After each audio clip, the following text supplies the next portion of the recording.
आज हम 12वीं कॉमर्स विषय के अंतर्गत अर्थशास्त्र में मांग एवं मांग के नियम के बारे में अध्ययन करने वाले हैं।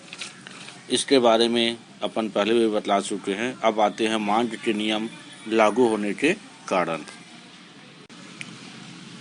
पहला आता है सीमांत उपयोगिता ह्रास नियम।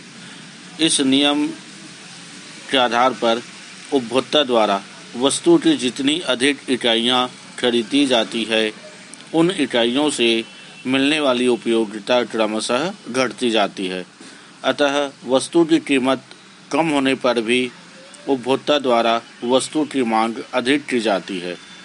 यदि उपभोक्ता को वस्तु की कम इकाइयाँ प्राप्त होती है तो उस वस्तु की उपयोगिता उसके लिए अधिक होगी और वह वस्तु के लिए ऊंची कीमत देने को भी तैयार हो जाएगा। इस प्रकार से सीमांत उपयोगिता ह्रास नियम के कारण यह नियम लागू होता है।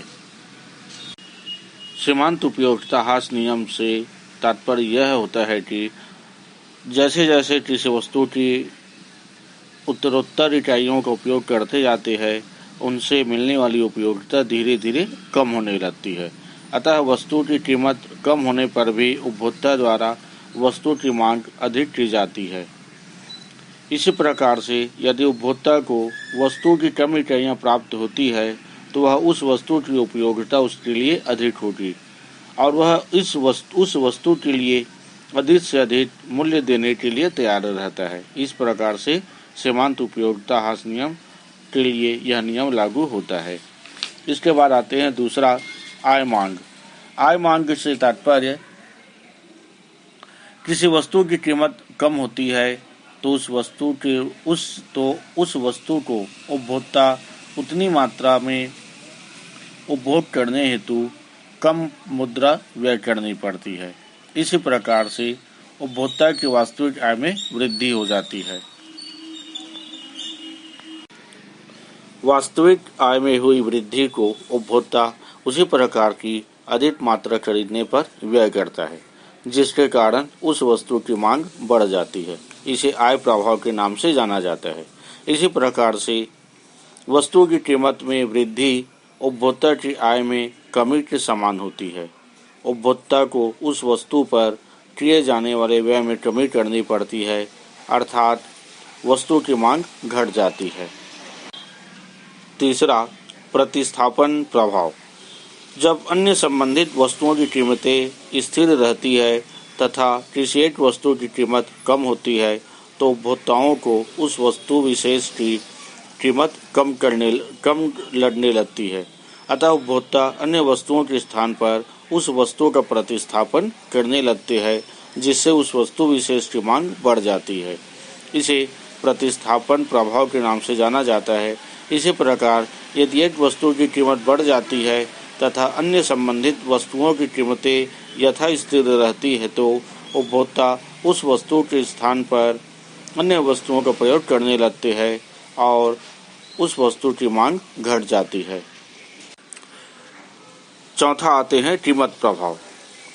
प्रत्येक वस्तु के उपभोक्ता निश्चित होते हैं।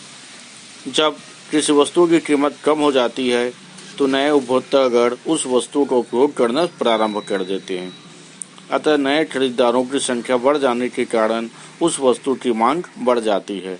इसके ठीक विपरीत जब वस्तु की कीमत बढ़ जाती है तो बहुत से उपभोक्ता उस वस्तु का उपभोग कम मात्रा में करने लगते हैं या उस वस्तु का उपभोग बंद ही कर देते हैं। इससे उस वस्तु की मांग पहले से कम हो जाती है। वस्तु की कीमत में परिवर्तन होने के कारण उसकी खरीदारी पर जो प्रभाव पड़ता है उसे कीमत प्रभाव के नाम से जाना जाता है। इसी प्रकार से वस्तु की कीमत में परिवर्तन के कारण उस वस्तु की मांग में जो परिवर्तन होता है उसके कारण मांग वक्र बाएं से दाएं नीचे की ओर ढालू होता है। अब आते हैं पांचवा, वस्तु के वैकल्पिक प्रयोग। प्रत्येक वस्तु के अनेक प्रयोग होते हैं। जब वैकल्पिक वस्तु की कीमत अधिक होती है तब उस वस्तु का प्रयोग महत्वपूर्ण आवश्यकता को संतुष्ट करने के लिए किया जाता है, जिससे उस वस्तु की मांग कम हो जाती है। इसके विपरीत वैकल्पिक वस्तुओं की कीमत कम हो जाती है तब वस्तु का प्रयोग अन्य कार्यों के लिए भी किया जाता है, अतः वस्तु की मांग बढ़ जाती है। इसके बाद आते हैं मांग के नियम का अपवाद। इसमें पहला आता है गिफिन का विरोधाभास। गिफिन के अनुसार निम्न कोटि की वस्तुओं की कीमत कम होने पर भी उनकी मांग बढ़ती नहीं है, बल्कि उस वस्तु की मांग में कमी हो जाती है। इसके विपरीत वस्तुओं की कीमत में वृद्धि होने पर उसकी मांग बढ़ जाती है। यह बात वास्तव में उन वस्तुओं के संबंध में लागू होती है जो निम्न कोटि की है तथा जिन पर उपभोक्ता अपनी आय का बड़ा भाग व्यय करता है।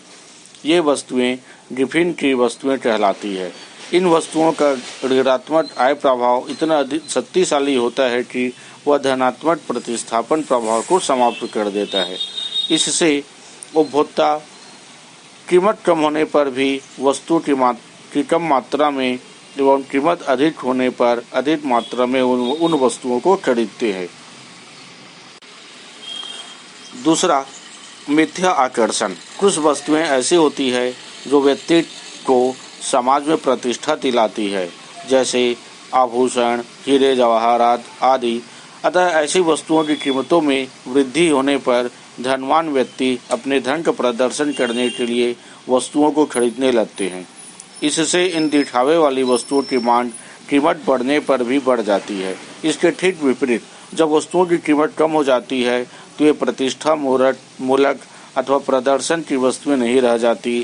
इनके मूल्य में कमी होने पर धनवान व्यक्ति के लिए इनकी मांग कम हो जाती है। इस प्रकार प्रतिष्ठा मूलक अथवा मिथ्या आकर्षण की वस्तुओं पर मांग का नियम लागू नहीं होता। इसी में आता है तीसरा, अनिवार्यता। अनिवार्यता से तात्पर्य होता है कि मनुष्य के लिए अति आवश्यक मानव जीवन की वे वस्तुएं जिनका उपभोग करना मनुष्य के लिए अनिवार्य होता है, जैसे खाद्यान्न, कपड़ा आदि। ऐसी वस्तुओं की कीमत में वृद्धि होने के बावजूद इसकी मांग में कमी नहीं होती।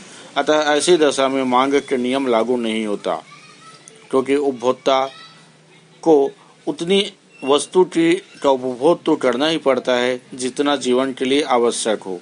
अतः कीमत की वृद्धि का प्रभाव इन वस्तुओं की मांग पर नहीं पड़ता। चौथा, दुर्लभ वस्तुएं।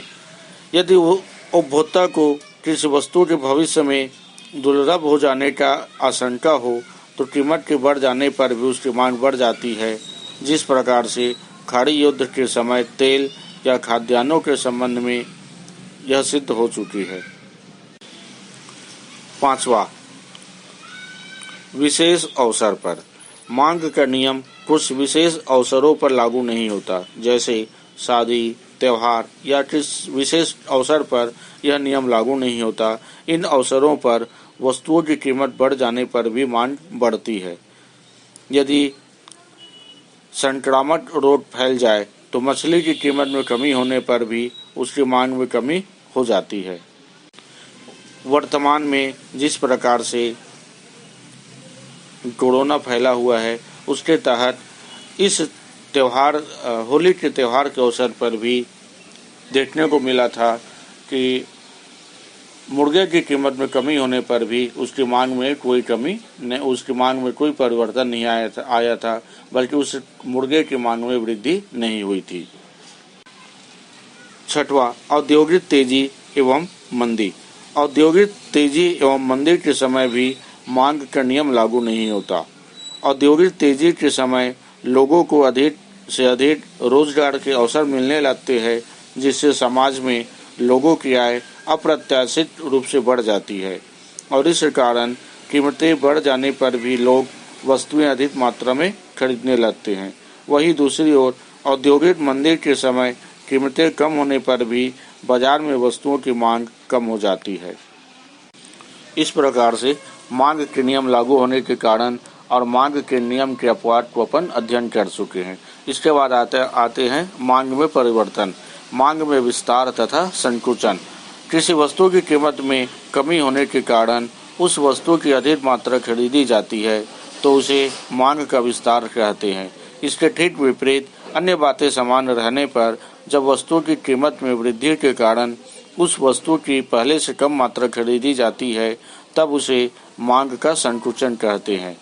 तात्पर्य यह है कि मांग में विस्तार एवं संकुचन केवल कीमत में परिवर्तनों के परिणाम स्वरूप होते हैं। वे एक ही मांग रेखा पर चलन को बतलाते हैं। नीचे की ओर चलन कीमत में कमी एवं मांग में विस्तार को बतलाता है, जबकि ऊपर की ओर चलन कीमत में वृद्धि एवं मांग में संकुचन को बतलाता है। इस प्रकार मांग एवं मांग का नियम का यह चैप्टर कंप्लीट होता है। शेष अगले वीडियो में अगला चैप्टर के साथ।